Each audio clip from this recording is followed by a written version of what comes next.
Donc bonjour à tous. Comme chaque année, le temps de l'Assemblée Générale est propice à la réalisation du bilan d'activité de l'année écoulée. Et comme le Président ne nous accorde que 3 minutes, je vais donc aller à l'essentiel. D'abord, un point sur les licenciés artistiques. Dès le début de l'Olympiade précédente, le CPA, en accord avec la DTN, a lancé son plan de développement du patinage artistique, plus communément appelé PNPDA. L'objectif était double: amener le plus d'entraîneurs possible à passer leur BEF, atteindre les 10 000 licenciés, objectif non atteint à ce jour. Il est à noter que nous avons perdu 216 licenciés en 2013, représentant 2,5% des effectifs de 2012.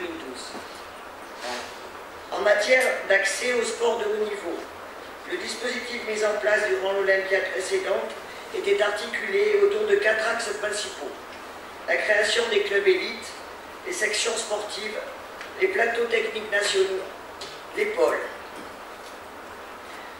Force est de constater que nous démarrons cette Olympiade avec un réel handicap, car nous n'avons plus de pôles ni de plateaux techniques nationaux, même si le nombre d'athlètes inscrits en liste est revenu au niveau de celui de 2009. La représentativité de l'équipe de France artistique et danse sur les grands événements internationaux a été très limitée cette année. Pas de participation au trophée Philippini ni au trophée Barbieri, pas de participation au championnat d'Europe cadet jeunesse, une première depuis 15 ans. Petite équipe limitée sur la Coupe d'Allemagne, 3 personnes. Participation avec un petit effectif sur les championnats d'Europe junior senior et sur les championnats du monde. Notons toutefois, sur les championnats d'Europe junior senior, des bons résultats de Florent Gerbert, qui terminera 2e en solo danse senior, et d'Aurélien Dassault, qui terminera 3e en solo danse junior, avant de remporter le titre de champion du monde à Taipei au mois de novembre. Par contre, il est à noter une bonne participation des clubs de patinage de groupe qui ont bien représenté la France au championnat d'Europe à Modène, même si nous ne pouvons compter aucun podium à notre actif. Depuis plusieurs années maintenant, la France organise l'international de groupe. Cette compétition, qui prend de plus en plus d'ampleur d'année en année, était organisée pour 2012 par le RS Angois. 2013, pardon. De nombreux clubs espagnols, portugais et allemands avaient fait le déplacement, et ce fut une belle compétition, très bien orchestrée par le club organisateur.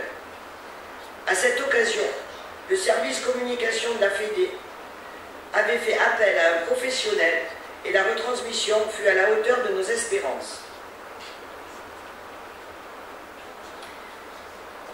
Une autre compétition internationale s'est déroulée à Gujan-Mestras au mois d'octobre, la Coupe d'Europe. 10 nations étaient présentes, représentant 177 patineurs. La France a obtenu 4 médailles d'argent et 1 médaille de bronze. Faute de temps, je ne vous parlerai pas des autres compétitions internationales organisées sur le sol français, comme l'Open international des Tanges Grandes ou le Prestige de Paris. Quelques mots quand même sur les initiatives du CPA durant l'année, à savoir l'organisation d'un séminaire de juges et entraîneurs, la mise en place d'un nouveau format de compétition, la formation des juges nationaux et la participation au séminaire du Comité européen pour les juges internationaux. J'en terminerai par des remerciements chaleureux à nos 2 kinés, Jean-Charles et Jean-Marc, qui nous accompagnent depuis tant d'années. Un grand merci à notre secrétaire comptable, Pascal Dugois, pour son professionnalisme et sa disponibilité à mon égard et à l'égard de tous les clubs. Merci enfin à toute l'équipe du CPA et merci à vous de m'avoir écouté.